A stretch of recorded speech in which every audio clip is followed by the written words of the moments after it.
seront. Et que vous serez comme les dieux. Vous allez devenir comme les dieux. Connaissant le bien et le mal. Connaissant le bien et le mal. Maman, allons rapidement dans Jean chapitre 10, le verset 34. Ce soir, je vais parler sur un thème assez intéressant. Jean 10, verset 34. Un homme. Jésus leur répondit. Jésus leur répondit. N'est-il pas écrit dans votre loi? N'est-il pas écrit dans votre loi? J'ai dit. Moi, que Dieu a dit. Vous êtes des dieux. Vous êtes des dieux. Amen. Merci beaucoup. Alors ce soir, je veux parler sur un thème. Un homme, deux destins parallèles. Amen. Alléluia. Amen. Ceux qui prennent note. Thème, un homme, début, deux destins parallèles. Même si le courant est coupé, c'est que Dieu m'a mis à cœur d'enseigner les gens. Amen. Alors vous devez comprendre une chose, c'est que lorsque nous lisons le livre de la Genèse, ça veut dire que Dieu a dit faisons l'homme à notre image et selon notre ressemblance. Le premier point que je veux que tu comprennes, c'est qu'il existe deux grandes catégories d'hommes sur la terre. Et la première catégorie, c'est ce que j'ai nommé l'homme spirituel ou l'homme esprit. Alléluia. Amen. Qui est l'homme esprit? Qui est l'homme spirituel? L'homme esprit est un projet de Dieu ou est le projet de Dieu. Amen. Amen. Amen. L'homme esprit est le projet de Dieu. Lorsque Dieu a regardé la terre et il a dit faisons l'homme à notre image, selon notre ressemblance, l'homme qui a été créé, veillez à ce que les défenses soient sur l'hiver. L'homme qui a été créé, façonné, était un homme esprit. C'était le projet de Dieu. Et qu'est-ce qu'un homme esprit? Un homme esprit est un homme qui, premièrement, a la maîtrise de son esprit, de son âme et de son corps. Parce que l'homme est fait d'esprit, d'âme et de corps. Est-ce qu'on me suit? Est-ce qu'on me suit? Amen. C'est un homme qui est mandaté pour révéler le Dieu invisible aux hommes, à la terre. Je vais le dire ici.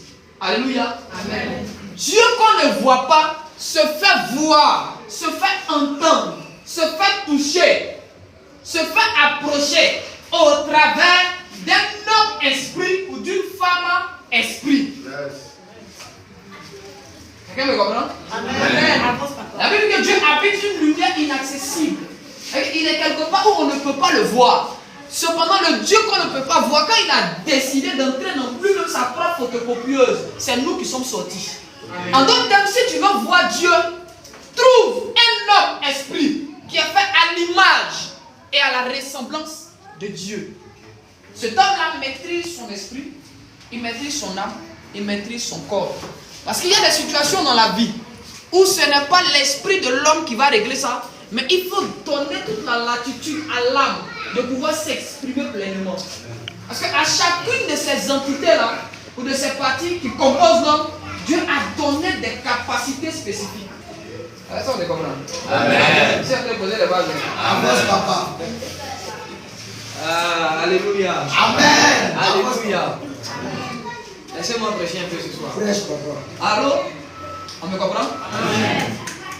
Donc, quand ton corps est endormi, tu te vois dans une autre dimension parfois et tu appelles ça un songe.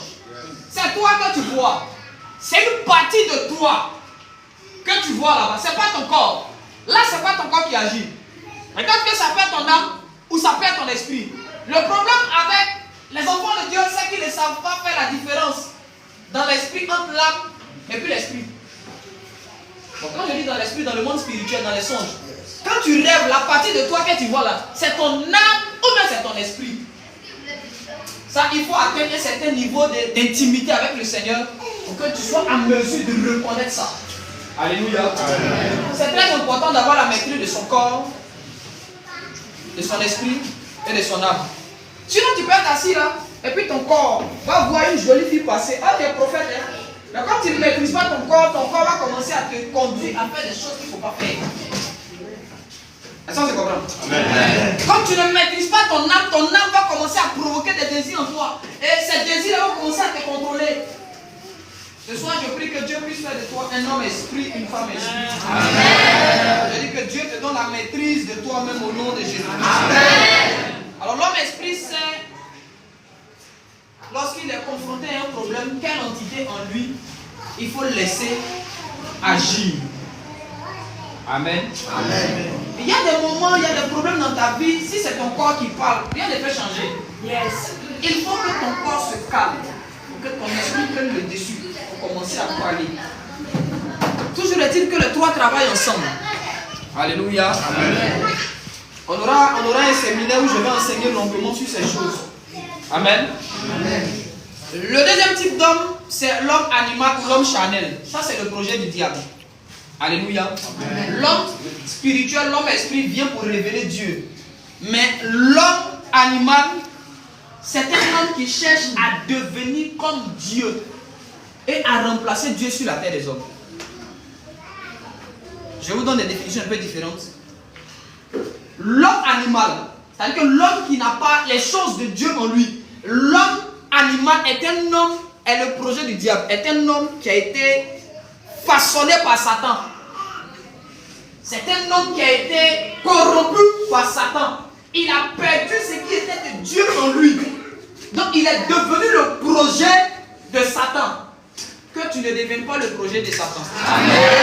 Que tes enfants ne deviennent pas le projet de Satan. Amen. Parce que le projet de Satan, c'est de vouloir pousser les hommes à faire comme et à devenir comme Dieu. Et à remplacer Dieu. Ils veulent remplacer Dieu comment? En s'attirant la gloire de Dieu. Parce que Dieu partage ses dons, mais Dieu ne partage pas sa gloire. Il ne peut avoir deux capitaines dans un bateau. Or, l'homme animal est poussé par Satan pour s'attribuer la gloire de Dieu sur la terre des hommes. C'est là que vous verrez certaines personnes en train de dire, sans moi, tu n'es rien.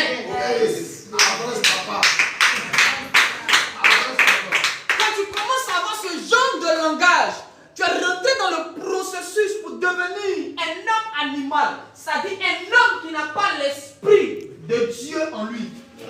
Il devient un projet de Satan. Cherche à remplacer Dieu. Il y a des gens qui ont commencé à remplacer Dieu au moment.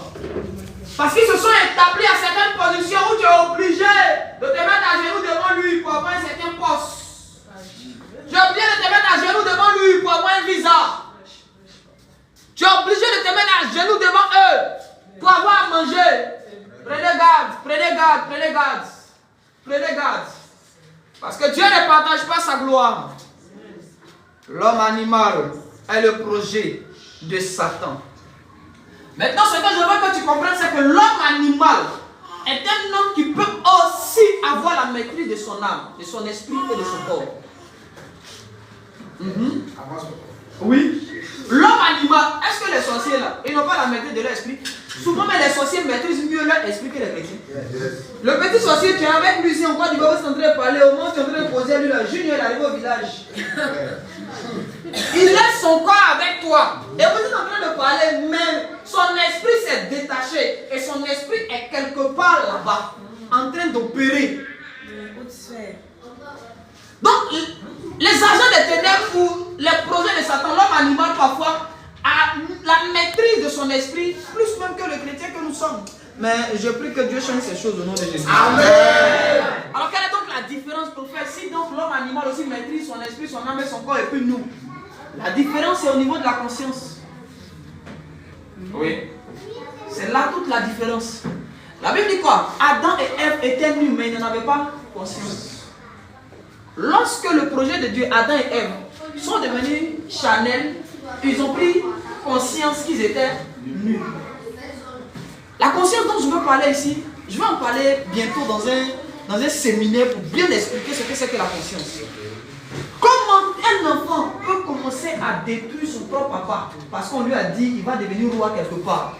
Quelqu'un qui a une conscience irréprochable, une conscience saine, il ne peut pas tuer son papa pour avoir un certain poste dans un autre monde. Donc la différence entre eux et nous, c'est au niveau de la conscience. Quelqu'un va venir, il peut venir empoisonner sa soeur va mourir, il n'aura pas de remords. Alors que toi-même, quand tu dis à quelqu'un même imbécile, là, tu as l'âme et l'esprit de Dieu en toi, tu dis, hey, tu as maladie, tu as des remords, tu n'es plus à l'aise, tu n'as plus faim. Écoutez-moi bien, quand tu commences à te rendre compte que ta conscience ne te reproche plus des choses mauvaises que tu es en train de faire, sache que tu es en train de devenir un homme animal. Est-ce que tu me comprends? Donc la différence entre eux et nous, c'est au niveau de la conscience. Nous, on peut pécher, on aura des remords, on va se repentir. On peut mal agir, parce que ce n'est pas parce qu'on est l'homme esprit qu'on ne va pas mal agir. Il peut nous arriver de mal faire. Cependant, la conscience est un policier dans l'homme. Avant même que Dieu ne vienne te dire, avant qu'un prophète ne vienne te dire, on ne cherche pas le mari des gens, toi-même ta conscience doit t'interpeller. Si pour faire des maris des gens, on a besoin d'un prophète pour te parler, ça que ta conscience c'est un problème. Est-ce que tu me comprends? Donc, le premier mécanisme prophétique que Dieu a déposé dans l'homme est dans sa conscience. C'est pas Dieu qui a dit à Adam, il faut aller prendre des feuilles pour te couvrir. Adam, sa conscience, puis a commencé à dire, Dieu, on est nu, comment on va faire? Trouvons une solution pour cacher notre nudité. Ta conscience est un policier en toi qui t'interpelle avant que Dieu ne t'interpelle. Parfois, Dieu est obligé d'exposer plusieurs personnes parce qu'ils n'ont pas voulu écouter la voix de la conscience. Tu es en train de partir derrière Mélissa. Mélissa, quand tu vois en collant là, l'Esprit de Dieu te dit, mais ta conscience te dit, ne va pas là-bas, vis dans la sanctification, vis dans la sanctification. Tu dis, oh, le pasteur n'est pas ici. Il y a son client ici, papa. Quand tu regardes Mélissa, la voix de Dieu, mais tu n'entends plus. Ta conscience, même, avec que tu es, il y a des gens qui étranglent de leur conscience. Ils touchent sa conscience. Tais-toi, tu veux dire quoi? Avance, papa. C'est Mélissa qui a pris le contrôle. Que Dieu te délivre de Mélissa. Alléluia. Alors je vais avancer un peu à cause du temps. Vous devez comprendre, j'ai dit un homme et deux destins parallèles. Lorsque Dieu crée un homme, j'ai besoin de deux personnes ici, je vais juste citer ça rapidement. Non, soyez en orange, si tu n'es pas en orange, il n'y a pas de lumière. Donc, soit tu prends un gilet et puis tu veux mettre les deux qui sont comme ça. Je vais enseigner ça rapidement. Non, les gars, ne venez pas trop devant moi. Séparez-vous. On dit deux droits parallèles. Pas deux droits perpendiculaires. Donc, je suis le projet de Dieu. Lorsque Dieu m'a créé, il y a un plan que Dieu avait pour moi. Donc, le plan que Dieu a pour moi, là, c'est ma droite ici, c'est Ephraïm. Ça, c'est le plan de Dieu. Mon fils, c'est mieux le sang de Jésus sur toi. Hein. Le sang, même sur ton âme, ton esprit, ton corps. Maintenant, Satan aussi, quand Dieu m'a créé, Satan aussi a son plan pour moi. C'est le plan là qui est ici, Elvis. Le sang de Jésus, toi, mon fils. Alléluia. Amen. Alléluia. Amen. Je suis tiré entre les deux plans. Ce que tu dois comprendre, c'est que les deux plans là regardent dans la même direction. Les deux plans là évoluent ensemble. Alléluia. Amen. Les deux plans, parfois même peuvent se ressembler. Est-ce que je peux avancer? Avance, papa. Maintenant, comment je fais pour entrer dans un tel plan? Les actions que je pose sur la terre vont soit m'introduire dans le plan de Dieu ou soit m'introduire dans le plan de Satan. Yes. C'est pourquoi Dieu dit, mon enfant, garde-toi de voler. Parce que quand tu voles, tu rentres automatiquement dans le plan de Satan. Yes. Est-ce que tu me comprends? Amen. Alléluia. Amen. Je veux qu'on comprenne bien, je vais enseigner un principe spirituel. Amen. Amen. Donc, en fonction des actions que tu vas poser sur la terre, ça va t'introduire dans un plan précis. Maintenant, ce que je veux dire, c'est qu'il y a des actions qu'on pose sur la terre qui nous introduisent dans un plan, mais il y a aussi des actions qu'on pose dans le monde spirituel qui nous introduisent dans un plan. Alléluia. Amen. Quand tu dors et que tu fais un rêve, quand dans ton rêve, on vient te dire, je vais prendre quel exemple? On vient te dire, demande l'argent. Tu vois un peu, on te demande de l'argent. Et si tu as donné l'argent, si la personne a pris ton argent, cela équivaut à dire aussi qu'on vient de te prendre tes finances. Yes. Alléluia. Amen. Donc quand tu te réveilles, si cette action qui a été posée par ton esprit dans le monde spirituel, cette action qui a été posée dans un rêve, entre griffes, ça va soit t'introduire dans le plan de Satan, où tu vas commencer à voir tes finances tomber petit à petit. Physiquement, tu n'es pas le chien féticheur. Mais parce que tu as dormi et tu as vu quelqu'un venir prendre ton argent, mais tu as donné ton argent à la mauvaise personne. Et souvent tu te réveilles, mais tu as un regret, tu dis, ah, je lui ai donné mon argent, je n'aurais pas dû. Oh, physiquement, tu n'as pas donné l'argent à quelqu'un. Mais c'est dans un rêve que ton être spirituel a posé cette action. Et bizarrement, quand tu te réveilles, tu commences à voir que tes activités commencent à prendre un coup. Tu commences à voir que ton commerce ne marche plus. Quand on te paye l'argent, tu n'arrives plus à réaliser avec ça. Ça va vite, ça s'en va vite. Il y a des maladies, il y a des dépenses inutiles. L'argent n'est plus dans ta main. Ah, l'action n'a pas été posée sur la terre des hommes. Elle a été posée dans le monde spirituel. Mais cette action-là t'a introduit dans le plan de Satan. Et tu es en train de vivre le plan de Satan pour toi. Et quand tu es dans le plan de Satan, ce n'est pas ce que tu veux qui arrive. Tous tes désirs ne sont plus tes désirs, mais sont les désirs de Satan déposés dans ton cœur. Ok. En fait, le problème c'est ça. C'est que dès lors que je suis dans le plan de Satan, je crois être maître de ma destinée. Mais en réalité, ce n'est plus moi. Je deviens une marionnette du propriétaire, du concepteur du plan. Yes. Est-ce que quelqu'un me comprend? Amen. Que Dieu fasse que tu ne rentres pas dans le plan de Satan. Amen. Je dis, il y a des personnes ici qui sont rentrées dans le plan de Satan dans des songes. Il y a des gens, les a mariés en songe. Oh, vous qui dormez, vous qui ne vous mariez jamais physiquement, mais c'est dans le rêve, on vous marie là. Souvent, on ne savait pas forcément dire que tu vas te marier. Hein. Souvent, c'est un mari de nuit qui vient te marier, mais c'est une femme de nuit qui t'a vu comme ça. Oui, oui, oui. Oui, oui. Je prie que Dieu te délivre de ces choses. Amen. Alléluia. Amen. Alléluia. Amen. Voilà pourquoi il est important. Quand je vais parler sur la conscience, vous allez comprendre. Et il y a des gens, quand ils sont dans les songes, ils n'ont plus la maîtrise d'eux-mêmes. Dans les songes, il y a beaucoup de personnes qui ne savent pas dire non. On te donne à manger, tu manges. Quand il va manger en rêve, il faut au moins dans sa vie. On a déjà mangé. On a mangé. On a mangé, hein. Moi-même, tu vous parles là.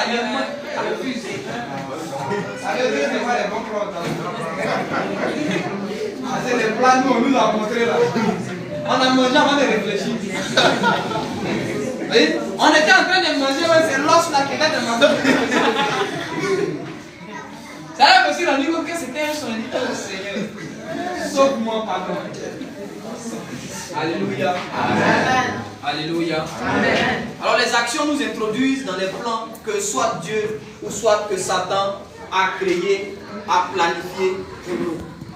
Cependant, j'ai dit tout à l'heure que au départ, les plans peuvent se ressembler. Est-ce que quelqu'un me comprend?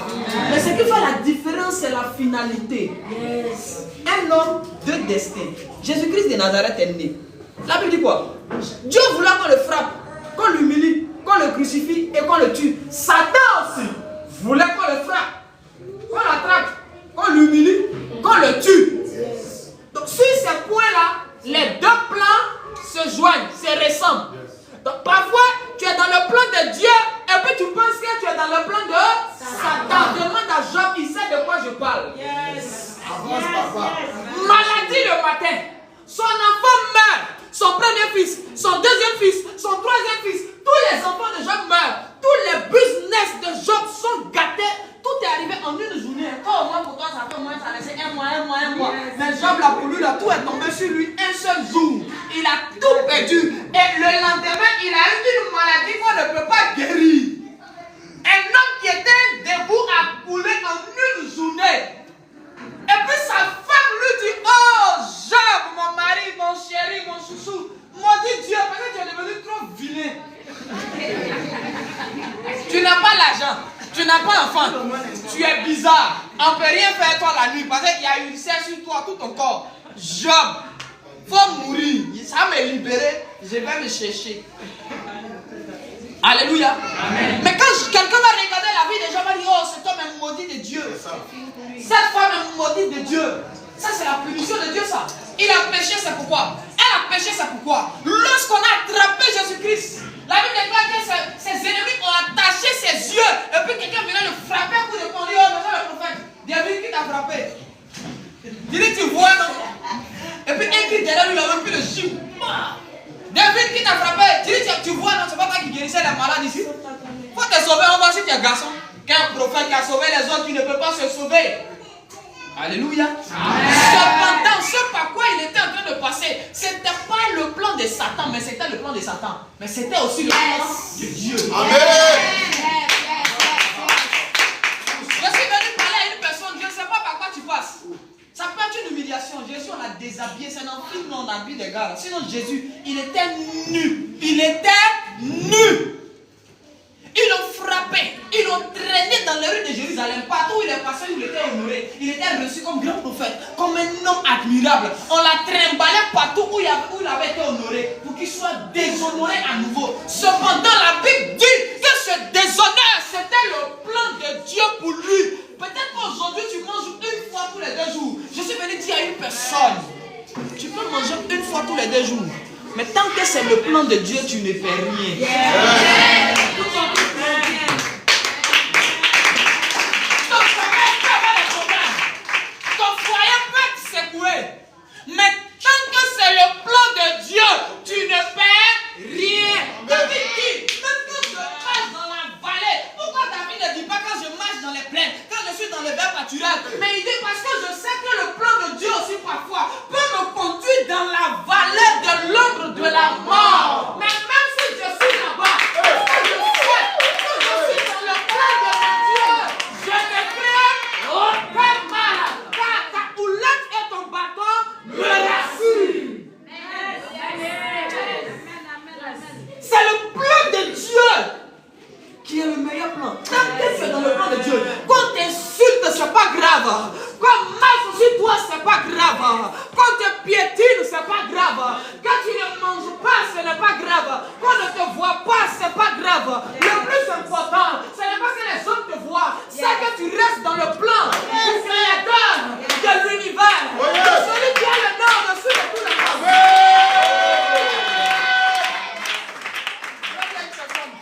Même si c'est difficile, reste dans le plan de Dieu. Amen. Jésus prie à Gethsémane. Il dit, Seigneur, si possible, éloigne de moi cette coupe. Et puis après, il est venu, non pas ma volonté.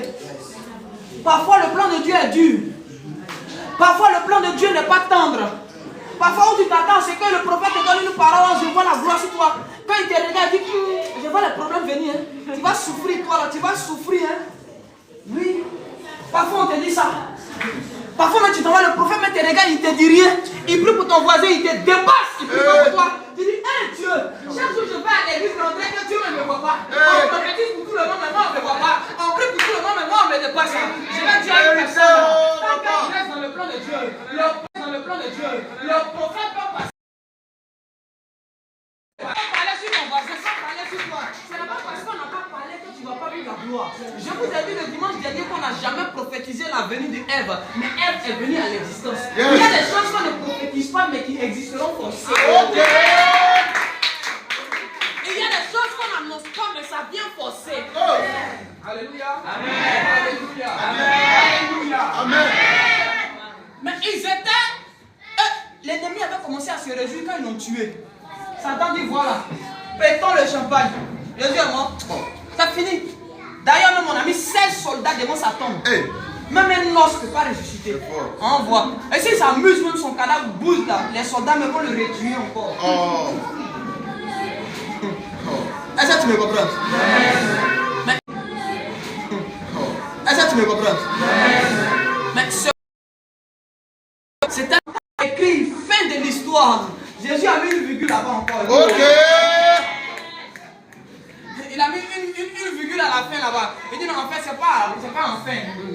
Enfin, le match ne vient que de commencer. Je vais dire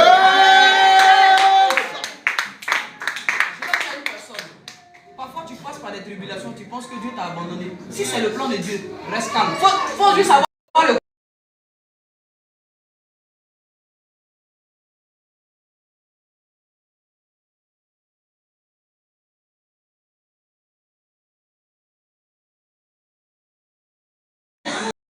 Hey!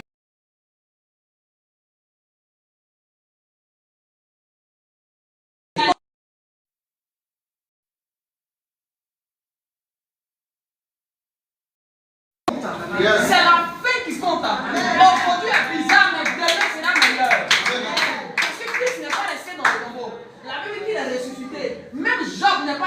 ça. La Bible déclare que Dieu a donné à Job le double de ce qu'il avait. Quand tu es dans le plan de Dieu, quand tu fais 10, c'est que Dieu va te donner 100. Amen. Yes, en fait, voilà comment Dieu fonctionne. Dans son plan, chaque fois que Dieu veut te donner, il te fait perdre. Yes. Parce que celui qui ne perd pas ne gagne pas. Celui qui ne perd pas sa vie ne la retrouvera pas. Ok. Est-ce que je peux avancer? Un homme, Dieu destin. Beaucoup d'enfants de Dieu ont abandonné la main de Dieu. Parce qu'ils se sont retrouvés dans la zone du plan de Dieu où ils doivent souffrir. Et Satan est venu leur faire croire que c'est lui qui fait ça. C'est moi qui gère. Frère, ta vie. Écoute, tu es trop important pour Dieu pour que Dieu laisse Satan contrôler ta vie. Il va avoir des événements malheureux, mais ça ne veut pas forcément dire que c'est Satan qui gère ta vie. Dieu ne lui permet de t'attaquer. C'est une permission. Ce n'est pas pour toute la vie. C'est une permission. C'est pour un temps. Ça va passer. Je veux dire à quelqu'un persévère. Amen. Persévère. Amen. Dans la sainteté, persévère. Amen. Dans la pureté, persévère. Amen. Dans la prière, persévère. Amen. Persévère sur le chemin de la vérité. Amen. Persévère dans ta marche chrétienne. Aujourd'hui, il y a des gens qui abandonnent la main de Dieu. Ils disent, oh là, après de Jésus, là, c'est rien. Nous, on a servi Dieu. Moi, j'étais diacre. Moi, j'étais prophète. Moi, il y a fait ça, il y a fait ça. Mais tout ça, il n'y a rien dedans. Laissez tomber, frère, que personne ne vienne te distraire. On a vu Jésus guérir les gens ici. On a vu Jésus révéler des choses ici. Peut-être c'est mort, il n'a pas encore ressuscité. Sinon, on a vu aussi ce que Jésus a fait. Yes. Alléluia. Amen. Je dis, tiens bon. Tiens bon. Regarde ton voisin, dis, tiens bon. Tiens bon. Tu as peur de lui, tiens bon. Laisse-moi asseyez-vous rapidement, je vais pouvoir finir. Yes. Alléluia. Amen. La grande question c'est, prophète, peut-on connaître tous les détails de son avenir en une seule visitation surnaturelle? C'est-à-dire, qu'est-ce que je veux dire? Je vais vous expliquer. Par exemple, moi je suis assis, je suis en train de prier, je veux savoir vraiment qu'est-ce qui m'attend demain même. C'est-à-dire que mon avenir là c'est quoi? L'année prochaine, l'année sur-prochaine, le mois prochain, le mois sur-prochain. Dieu n'a qu'à venir me donner tous les détails de mon avenir comme ça, il sait ce qu'il doit faire, il sait ce qu'il ne doit pas faire. C'est pas ce qu'on veut nous tous. Yes. Mais je veux qu'un ange vienne, même si l'ange m'apparaît maintenant, il ne va pas me donner tous les détails de mon avenir. Ça ne marche pas comme ça. Yes. Certains détails ou certaines révélations de ton futur sont rattachés à des saisons. Amen. Oui. La vie est faite de saisons. Okay. Il y a certaines révélations qui sont cachées dans des saisons. Tant que tu n'entres pas dans cette saison-là, les révélations liées à ta vie qui sont dans cette saison-là, tu ne peux pas les avoir. Même si tu es le plus grand prieur, même si tu es la plus grande jeûneuse, parce que tu n'es pas entré dans la saison, tu ne peux pas recevoir les choses liées à la saison. Amen. Tu parles bien, prophète. Voilà pourquoi je prie que Dieu puisse te donner la capacité d'entrer dans les saisons. Amen. Je parle à quelqu'un, que Dieu te donne la capacité.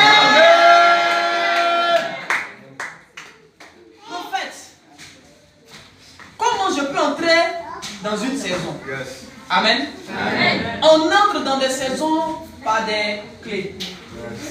La clé peut être soit une bataille, soit un sacrifice à faire. Qui se souvient de l'histoire de David?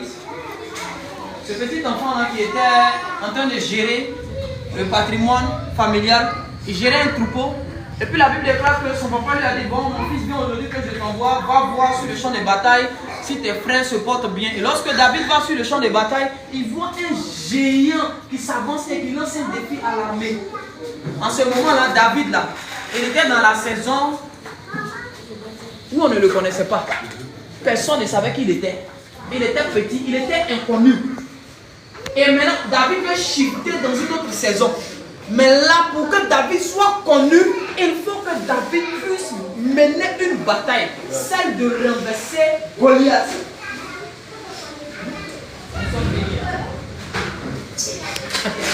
Alléluia. Amen.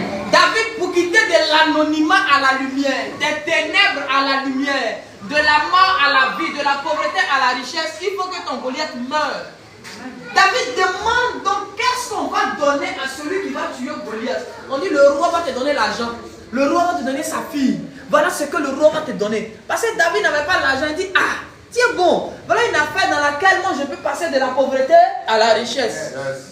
Donc laissez-moi affronter Goliath. David ne fuit pas la bataille, mais David même se jette dans la bataille. Il va affronter son adversaire. Ton problème c'est que tu appelles le monsieur du village. Et le monsieur là, lui là, on ne se discute pas lui. Hein. Faut pas le regarder dans les yeux, faut passer ici, il parle pour rien dire. Ah, il y a son client. Il y a des gens dans leur village, eux ils sont chrétiens, mais ils ont peur des sorciers. Ah, c'est lui-même qui tient, c'est la clé de ta saison de gloire à laquelle tu vas vous sentir. Tu dois avoir le courage de l'affronter et de le vaincre. Parce que si tu ne l'affrontes, Saül a dit, mais de qui est-il fils? C'est vrai, il est venu rendre un service, on avait seulement de parler de lui 2 jours, mais après on l'a vite oublié. Qui est cet enfant qui va affronter Goliath? On dit, mais c'est le fils d'Isaïe. Et quand Goliath est renversé, la Bible déclare qu'on commence maintenant dans le royaume à parler de David. On dit que Saül a tué 1000, mais David a tué ses 10 000. Celui qui était inconnu le lundi, mardi, parce qu'il a fini de renverser Goliath, mercredi, tout le monde commence à parler de lui en Côte d'Ivoire. Qui est le Goliath? Quelle est la bataille que tu dois mener? Pour entrer dans une nouvelle saison. Parce que parfois Goliath est le gardien de la prochaine saison. Je vous ai dit que dans le monde spirituel, c'est pas comme aujourd'hui où on veut pas, mardi va arriver, lundi va arriver. Dans le monde spirituel, tu dois batailler pour rentrer dans lundi. Sinon tu restes toujours dimanche. Goliath, tu es où ça? Dans le monde spirituel, c'est pas comme le soleil se couche et il se lève, la nuit. Non, là-bas là, tu te bats pour faire évoluer ton temps. Et il y a des gens qui sont encore en 2002. Où on est? J'avais dit la vérité. Voilà, tu as fêté 2025, tu t'es trompé. Tu es en 2002 dans la guerre là. Tu es là-bas. C'est pourquoi toujours tu es fâché, toujours tu es toujours en colère. Tu es en train de faire par là, par là. On te dit bonjour, tu es fâché. Bonsoir, tu es fâché. Petit bruit, tu es en train de crier, il y a quoi? Tu as toujours peur, il y a des gens qui ont peur. Oui, ils ont peur. La guerre là, ça les a traumatisés. Il y en a qui sont en 2002. Parce qu'il y a un ennemi que tu refuses d'affronter en fait. Et les gens viennent te dire, oh, sois sage. Il faut éviter ça. Il ne faut pas provoquer les sorciers. Il faut les laisser. Tant que tu n'affrontes pas, Goliath vient te lancer un défi. Tant que tu ne l'affrontes pas, tu n'entres pas dans la saison de gloire. Ça, c'est aussi concerne les batailles. Ma fille, il y a des saisons dans lesquelles, si tu veux rentrer dans ton mariage, il y a des gens que tu dois bombarder. Tu penses que c'est, oh Seigneur, que mon mariage vienne. Non, c'est pas comme ça le mariage vient. David est en train de dire, Seigneur, accorde ma victoire, accorde ma gloire. Dieu dit, allons sur le champ de bataille. La gloire là se trouve sur le champ de bataille. Ok. À partir d'aujourd'hui, que Dieu te révèle ton Goliath.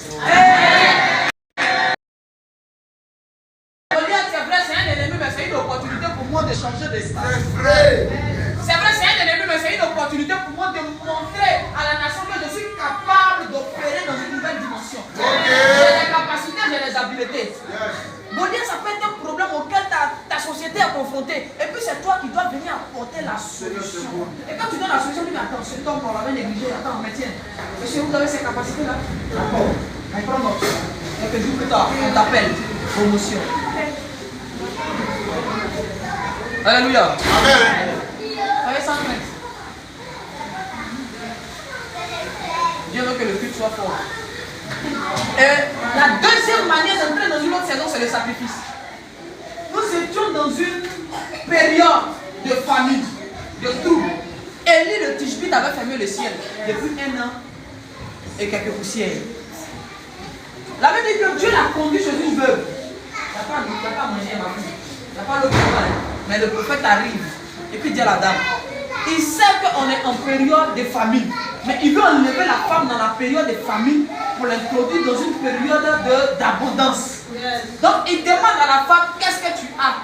Elle dit, ah, petit farine que j'ai eu là, ça peut faire gâteau pour manger, bébé tôt. Aujourd'hui, c'est pas Junior, c'est Bebeto. Bebeto aussi, quand tu vois son ventre, tu sens qu'il a faim. Mais le prophète s'en fout du ventre de Bebeto. Pourquoi? Parce qu'il n'est pas venu faire plaisir à Bebeto.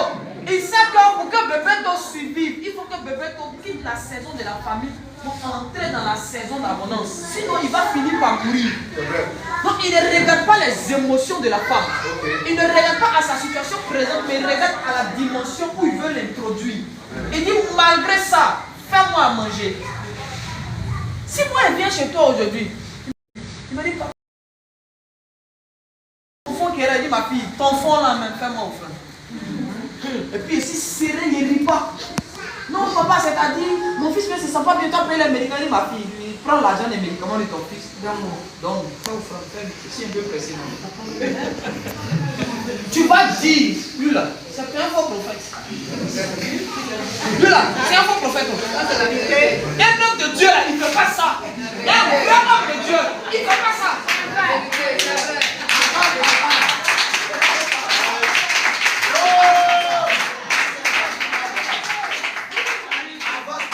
C'est ça là qui fait que tu es encore dans la saison où tu es. Poussé à payer un prix, à faire un sacrifice. Parce que pour que la femme donne son dernier plat, et le plat que son fils va manger, un homme de Dieu qui vient de le rencontrer. D'ailleurs, cet homme était répété qu'on va créer même la famille dans laquelle on est.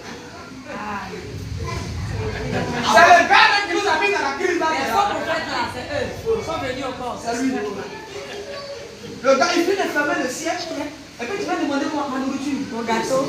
Mais Dieu qui t'a exaucé, qui a fermé le ciel là, va ouvrir le ciel. Il y a son client ici, papa. Quelqu'un va dire, mais toi tu pries non? Et puis Dieu donne l'argent aux gens. Faut prier, Dieu aussi va te donner l'argent. C'est cette mentalité là qui nous maintient dans des dimensions. Parce qu'il y a des dimensions où tu ne peux pas arriver si tu n'as pas fait de sacrifice. Écoutez, dans le sacrifice, il y a sacré. Yes. Ce qui est sacré à ton cœur. Toi ici là, tu ne donnes pas ce qui est sacré, tu donnes ton superflu. Ce dont tu n'as pas besoin. Il y a ses clients ici, papa. Ça nous arrive tous. Tu parles bien. Les amis que ton enfant a apporté, ça va sauter là. C'est ça tu dis, sinon, nouveauté que tu viens d'acheter dans le magasin là. Est-ce que tu peux regarder ça pour offrir à l'enfant de Dieu? C'est ça le sacré? C'est que toi-même quand tu vas rentrer dans le magasin, tu vas dire, bon, je vais m'acheter le tout dernier iPhone. C'est ça non les jeunes là? Yes. Maintenant quand on te dit, ah ton frère de l'église, son portable est cassé, tu dis, ah il y a pas un Intel là-bas là. Ah, bon d'accord. C'est vrai que tu as donné. C'est un don, mais c'est pas un sacrifice. Yes. Pour que ton don prenne la valeur de sacrifice, ça doit être quelque chose qui te coûte cher et qui est vraiment important. La manière dont toi-même tu allais te faire plaisir, c'est comme ça que tu fais plaisir à Dieu. Alléluia. Amen. Elle prend le repas de son fils, le dernier repas. Elle-même son dernier repas. En d'autres termes, elle décide de tuer son enfant et de se tuer pour que le prophète vive. Mais avec quand le prophète finit de manger, il dit l'huile et la farine ne manqueront jamais. Amen. Il enlève dans la famille et il introduit dans une saison de surabondance. Amen.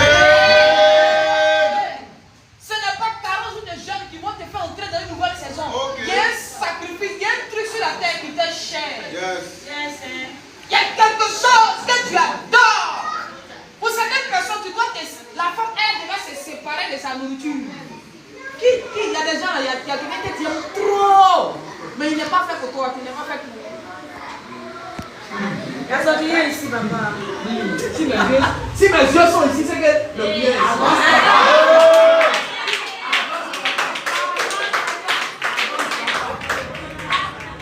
Mon esprit est dans la rangée ici. Yes.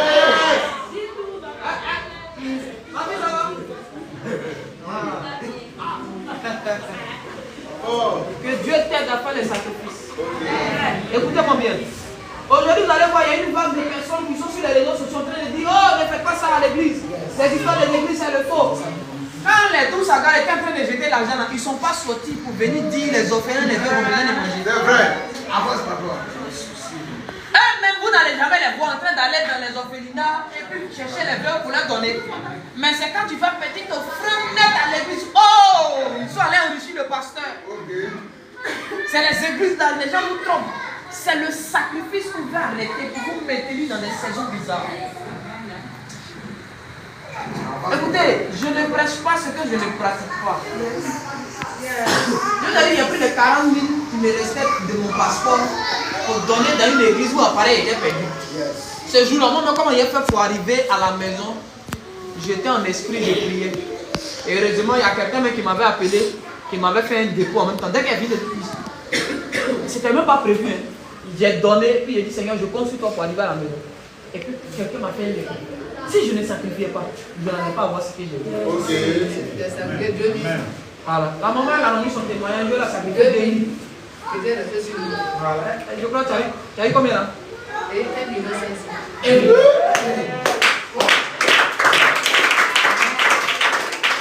En fait, le problème c'est quoi? C'est pas la somme 2 000, c'est que c'était le dernier billet. Quand on dit le dernier là, c'est-à-dire que toi tu vois ça en 2 000, mais ce sont des milliards que tu vois là. Pour toi c'est rien, mais pour moi c'est tout ce que j'ai. Donc quand je donne mes 2 000, je vois dans mon cœur. Ah, je me suis tué. Je me suis sacrifié. Quand tu as dit, oh, c'est 2 000 secondes, il a dit, moi, il donne 5 000. Oh, la 5 000, là, tu donnes là. Peut-être c'est rien pour toi. Tu me comprends? Prophète, introduis-moi dans ma saison. Mais est-ce que tu as le cadio? Ta voiture sur laquelle tu comptes le prophète, mon fils. C'est ta voiture, combien de t'offrir là? Apporte-moi la voiture là. C'est l'offrande que tu dois me donner. Laissez-le mettre à cœur. C'est là, la Shekinah. En fait, quand le prophète dit, on dit le nom de ton sorcier Shekinah, c'est qu'il est prophète. Quand on dit, je vois la gloire qui vient, mon père, mon père. Maintenant, quand il est arrivé sur voiture, il va dire, papa, Dieu n'a pas te parler. C'est vrai, Dieu te parle même aujourd'hui, on dit ça là, c'est la chair. Je sens que Dieu, mon papa, n'est plus connecté. Dieu lui parle plus comme avant. En fait, quand on commence à toucher ce qui est cher à ton cœur, là, c'est là que Satan te fait croire que c'est la chair du prophète qui te parle. Et parfois, c'est le sacrifice que ça doit faire. Les enfants, les deux donnent 10%. Moi, je ne donne pas 10% à ma Bible. Parfois, je donne 100%. Parfois, je donne 40%. Parfois, je donne 20%. Parfois, je donne 50%. Je ne donne pas 10%. Je trouve que Dieu fait trop pour que je lui donne 10%. Sacrifice. C'est ce qui va te donner accès à la saison.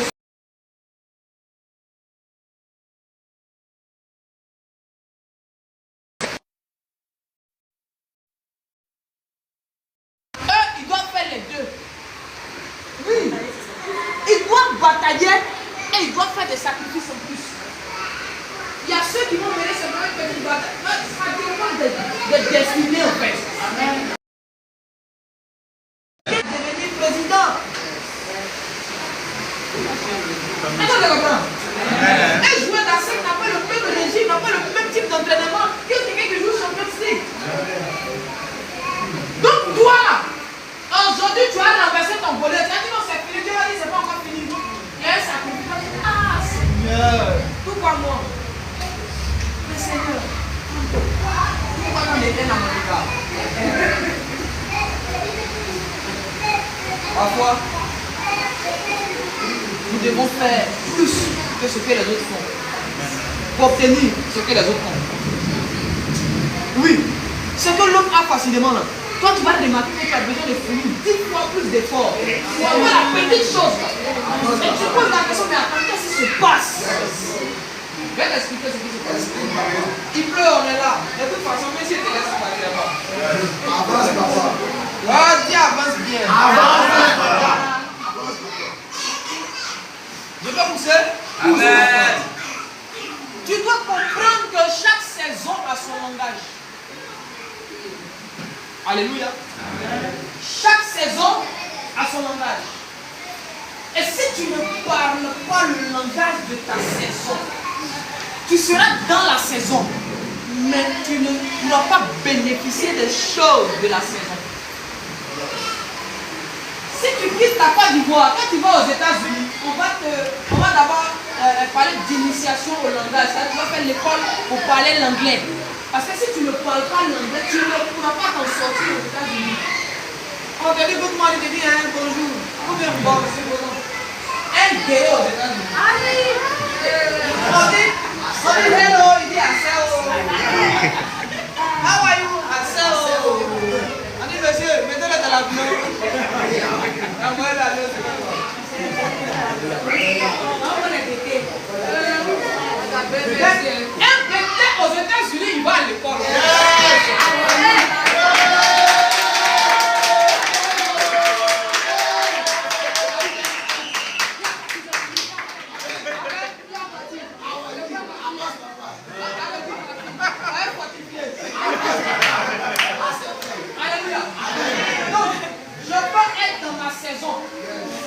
Mais j'ai besoin de comprendre et de parler le langage de ma saison.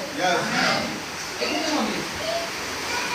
Abraham s'est retrouvé dans la saison de sa visitation, où Dieu lui avait dit que tu vas avoir un enfant.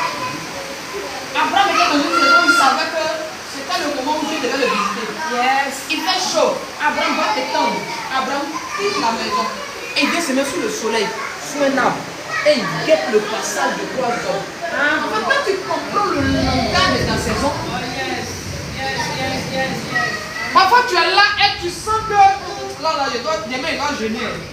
Donc je sens que tu commences à avoir des pressentiments, des intuitions précises. Tu sens le danger avant qu'il arrive. Tu sens le bonheur avant qu'il arrive.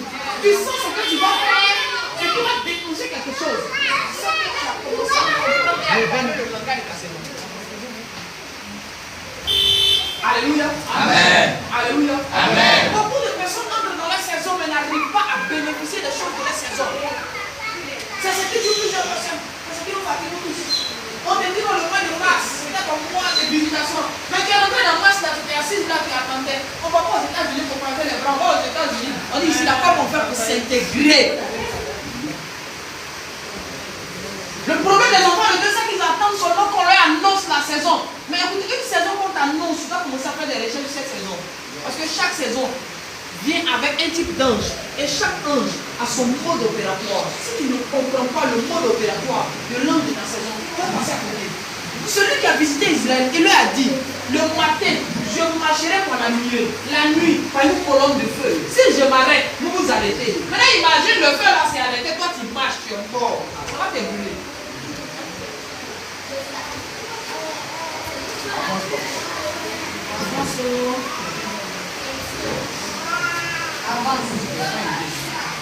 Alléluia. Amen. Que Dieu t'aide. Amen. Je dis que le Saint-Esprit te donne le code de ta saison. Amen. Que Dieu te donne de comprendre le langage de ta saison. Amen. Je vous assure, il y a des gens qui sont retrouvés dans des saisons où les affaires devaient être débloquées, mais ils n'ont pas su quoi faire. En fait, comprendre le langage, c'est savoir quoi faire dans la saison. Pour être un peu plus clair. Oh, pasteur, tu vas prophétiser que c'est l'année où j'allais me marier. C'est l'année où on a prophétisé que tu vas te marier là. C'est l'année là où tu as passé ton temps. Mais l'année passée, tu viens d'espérer. Cette année, c'est quel poisson? Qui va au mari? La cliente. Parlez-moi. Bon, c'était une boisson comme ça. C'était une boisson. Racine. Bon, chaîné. Alléluia. C'est maintenant que tu vas commencer à boire. Tu devais savoir comment tu devais te comporter. Il y a une attitude qui est rattachée à cette saison. Et si tu n'es pas en train d'avoir cette attitude, tu es en train de rater. Et écoute, même quand tu es dans ta saison, tout ce dont tu ne bénéficies pas, c'est quelqu'un d'autre qui va élever. Yes. C'est dans ta propre saison, mais quelqu'un peut être élevé dans ta saison à ta place. Yes. Oui, c'est comme ça que des gens se sont retrouvés sur des marchés. Ouf, le marché leur a échappé. Yes. Et puis on va te dire non, c'était pas pour toi, Dieu n'avait pas fait ça pour toi. Ça pour il a fait ça pour toi. C'est que Dieu n'a pas fait pour toi, il ne fait pas venir ça avec toi. Quand Dieu a fait Ève, il a fait venir Ève avec Adam. Tout ce que Dieu ne fait pas pour toi, il ne fait pas venir ça avec toi. Yes. Toute opportunité ratée, c'est parce que tu as manqué de comprendre et de parler le langage de la saison. Amen. Est-ce que je peux pousser? Amen. Il pleut, donc on n'a pas le choix, on est là. Parce que je vais prier pour 200 personnes. Il n'y a que 19 et ne vous inquiétez pas. Il est possible de pouvoir posséder aussi la saison de quelqu'un d'autre. C'est là que je vais m'arrêter. Ça peut ne pas être moi ma saison. Et je vois que c'est la saison peut-être de mon frère. Et je vois, mon frère là, sa saison là, elle est bonne. Ça peut être un sorcier. Oui, ça peut être un sorcier. D'ailleurs, je ne peux pas même quand on entre dans les saisons même de sorcier, il faut prendre quelqu'un qui m'en passe. Quelqu'un me comprend? On va lire un psaume, moment. Psaume 43.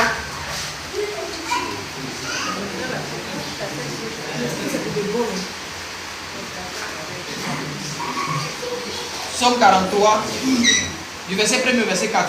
Tu vas comprendre quelque chose. Dieu, dans sa souveraineté, peut lui-même te donner la saison de quelqu'un. Psaume 43, verset 1er au verset 4. Rends-moi justice, ô Dieu. Yes. Défends ma cause contre une nation infidèle. Délivre-moi des hommes de fraude et d'iniquité. Yes. Toi, mon Dieu protecteur, pourquoi me repousses-tu? Pourquoi dois-je marcher dans la tristesse? Sous l'oppression de l'ennemi, Yes. envoie ta lumière et ta fidélité. Qu'elle me guide, qu'elle me conduise à ta montagne sainte et à tes demeures. J'irai vers l'autel de Dieu. Psaume 43. Oui, 43. Tu es dans le 43. Oui, c'est le 43. Laisse-nous vérifier. Voilà 43 aussi. C'est 42 qui est compliqué. Non, c'est 43.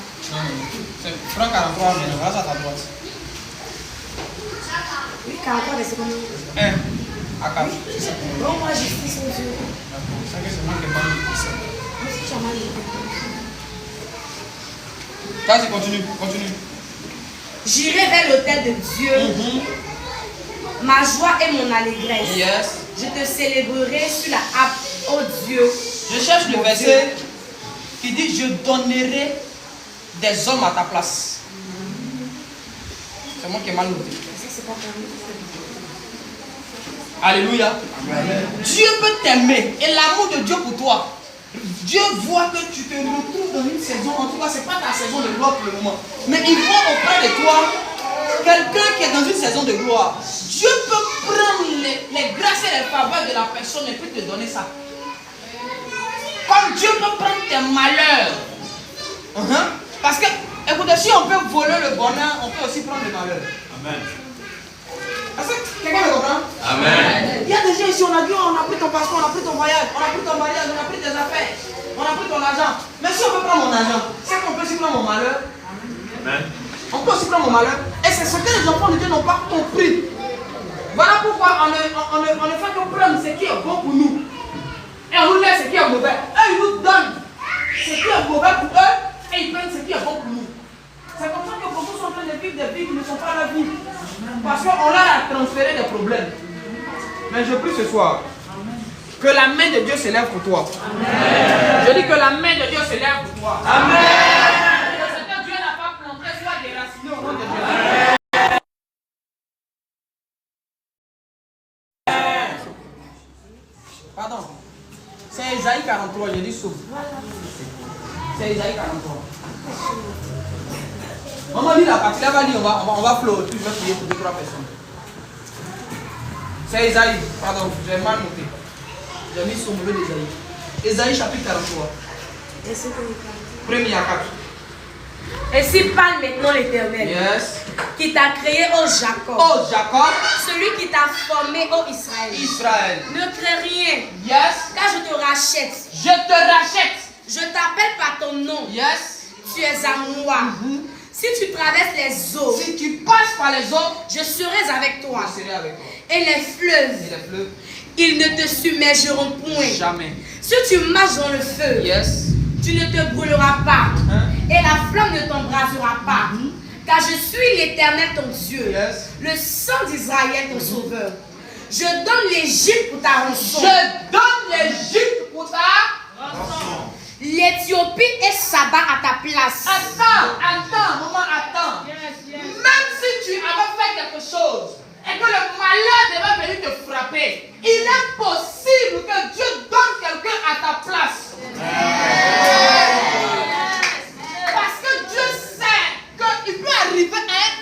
tomber. La Bible dit que 7 fois le juste tombe.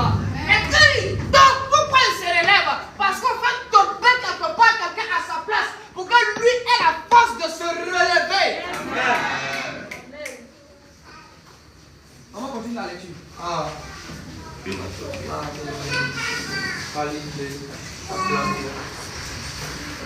Je donne l'Égypte pour ta rançon. Je donne l'Égypte pour ta rançon.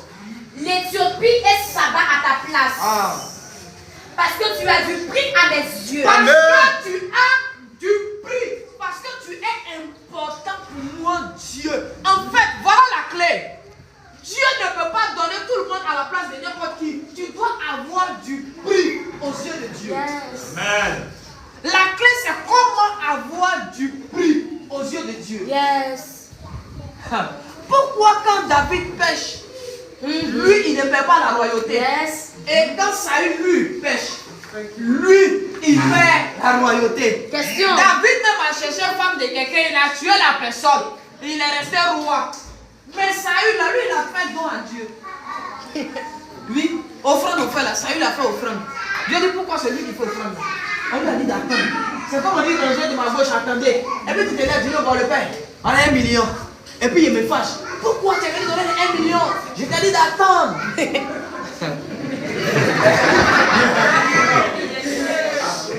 Ah, toi-même tu as crié. Tu peux me dire, donner, même c'est la gloire qui donne. Alléluia. Amen. Mais pourquoi? Parce que David avait du prix aux yeux de Dieu. David, avoir du prix aux yeux de Dieu, ce n'est pas savoir dire à Dieu ce que Dieu a mis dans ton cœur. Mais c'est de comprendre le plan de Dieu pour une nation et de devenir un activateur ou un homme important dans ce plan-là. Amen. Tu parles bien, papa. De sorte que Dieu même dit, ah, cet homme-là, sans lui, je ne peux pas réaliser ces choses dans telle sphère. Donc j'ai besoin de lui. C'est vrai, il pêche, mais parce que j'ai besoin de lui, je dois le garder là. Ok. Parce que j'ai besoin de sa bouche, je dois le garder là. J'ai besoin de ses finances. Donc même si la sorcellerie s'élève, c'est vrai, elle vit mal, mais comme c'est elle qui soutient mon œuvre, c'est comme ça que j'ai vu beaucoup de personnes qui vivent mal là. Et qui donnent à l'église, le voient, oh c'est elle qui soutient les églises. Pasteur, il est un bon pasteur, c'est les gens de mauvaise vie là qui le soutiennent. Jésus, il ne marchait pas les bonnes personnes. On dit ce sont les femmes de mauvaise vie là qui soutenaient le ministère du monsieur. Ok. Si tu as bonne vie, que tu ne fais pas quelque chose dans le plan de Dieu, tu n'es pas indispensable. Dans le plan de Dieu, tu n'es rien. Alléluia. Amen. Fais tout pour devenir important aux yeux de Dieu. Amen. Parce que tu as. Parce que tu es honoré et que je t'aime. Et que je t'aime. Oh. Je donne des hommes à ta place. En fait, là où tu dois mourir, là où tu es tombé dans un piège de la sorcellerie, ils ont déjà transformé ton âme en un animal. Quand ils sont sur le point d'égorger, je te remplace, je mets quelqu'un d'autre. Quand on attrape tes enfants, on fait les incantations et on appelle l'âme de ton enfant. Quand on est sur le point de tuer, eux ils pensent que c'est ton enfant, mais en réalité, je remplace ton enfant. Je donne les hommes à ta place. Ça tu comprends? Donc il est possible qu'il y ait des échanges. Pousse. Et des peuples pour ta vie. Attends, réponds la partie là. Je donne des hommes à ta place et des peuples pour ta vie. Et des Peuples pour ta vie. Réponds encore. Comment Parce que tu as du prix à mes yeux. Comment pour une personne on peut donner des peuples? Parce que tu es honoré et que je t'aime. Je donne des hommes à ta place. Yes. Et des peuples pour ta vie. Et il y a des hommes qui transportent la solution de certains peuples. Yes. Il y a des femmes qui transportent la lumière de certains peuples. Donc quand ce genre de personnes doivent être touchées, il faut que Dieu donne un autre peuple qui ne l'ont pas et qui n'a pas de Yes, ça m'entend bien. Lorsqu'un homme esprit doit être tué, Dieu le remplace par un homme animal. Ok. Lorsqu'un homme ou une femme esprit doit avoir un accident, j'étais dans un véhicule où je devais avoir un accident. L'esprit de Dieu m'a témoigné, dit en ce moment précis, là, il devait y avoir un accident. Mais parce que tu as du prix, je remplace. On est parti, au retour. On avait accident. Là où je devais faire accident, là, on est venu trouver accident. Dieu m'a remplacé. Amen. Ce n'est pas parce que je suis trop fort, mais parce que j'ai appris à écouter Dieu et à avoir une place dans son plan. J'ai tout fait pour devenir indispensable. Là, c'est entre griffes parce qu'il n'y a pas un homme qui est indispensable. C'est une manière de parler. Vous dites quoi? J'ai appris à entrer, à m'insérer dans le plan de Dieu. Des gens ils viennent à l'église parce qu'après pour moi, si j'ai ma bénédiction, je m'en vais. Tu vas te bénir, tu vas partir. Mais quand viendra la tempête, quand le jour de la mort va venir, oh, tu ne crois pas, Dieu va te prendre pour te remplacer. Mais je prie que toi, tu ne sois pas remplacé. Amen. Mais que Dieu donne des gens à ta place. Amen. Que Dieu donne des gens à ta place. Amen. Que Dieu donne des gens à la place de tes enfants. Amen. Parce que tu as du prix aux yeux de Dieu. Parce que tu as du prix aux yeux de Dieu. Amen. Il doit donner des personnes à ta place. Parce que tu as du prix aux yeux de Dieu. Il doit donner des gens à la place de tes enfants. Amen. Ma propre soeur, elle devait faire les maniements là où elle travaille. Elle est venue me voir, elle dit, ah, prophète. Elle dit, ah, ça fait affaire des frères. Elle dit, où c'est arrivé là, c'est une affaire des prophètes. Voilà ce qui va se passer dans mon entreprise. Ils vont en envoyer beaucoup. Je ne sais pas si je suis sur la liste. Je lui ai dit, va en paix. La liste là, ça dépend plus de tes bosses. La liste est dans notre main. Elle est partie. Ils ont fait le remaniement, ils ont manié, ils ont chassé beaucoup. Elle est là-bas. Elle m'a appelé, elle dit, ah, en tout cas Dieu a fait grâce, elle dit amen. Dieu fait toujours grâce. Amen. Vous savez pourquoi? Quelque temps avant ça, elle a pris l'engagement de dire, je vais vous contribuer à hauteur de 20 000 francs pour soutenir l'église. C'est pas moi qui lui ai dit, hein. C'est elle-même qui a pris sa décision. Donc quand on dit non, on prend une décision, toi tu es assis là, oh, wow, ça c'est rien. Avec Dieu là, il faut prier. Si tu as la crainte de Dieu là, mais quand on a la crainte de Dieu là, on cherche à être un pion important dans le plan de Dieu. Ce n'est pas ma prière qui a fait qu'on ne l'a pas envoyé. C'est elle-même son engagement qu'elle a pris dans le plan de Dieu. Son sacrifice. C'est pas moi, hein. Alléluia. Amen. Alléluia. Amen. S'il vous plaît. Il faut que nous comprenions comment le monde spirituel fonctionne. Parce qu'on va prêcher, on va dire les choses. Mais ces choses-là servent à être appliquées.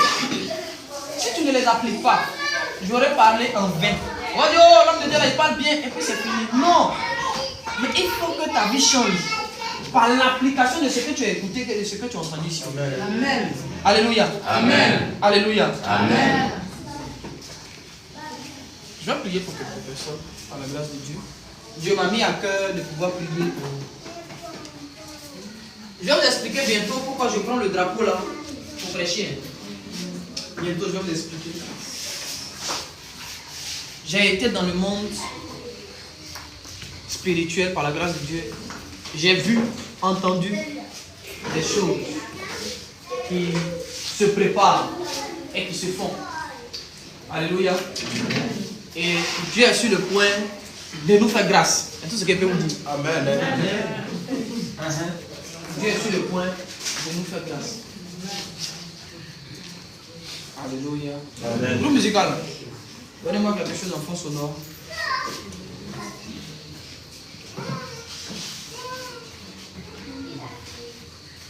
Donnez-moi quelque chose en fond sonore.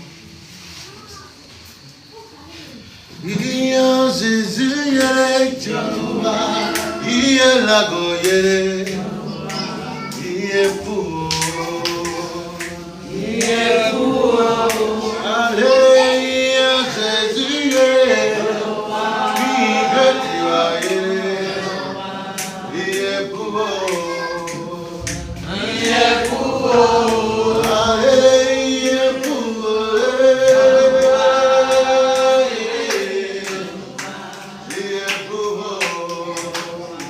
Yeah,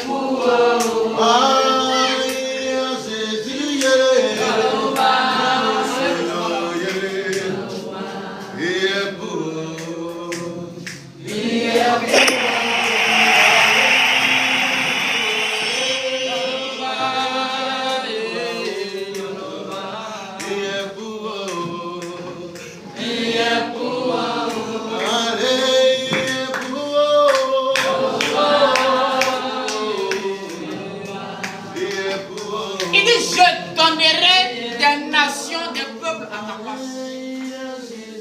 Il y a des gens qu'on avait consacrés à les invités maléfiques, que ce soit, il y aura une place.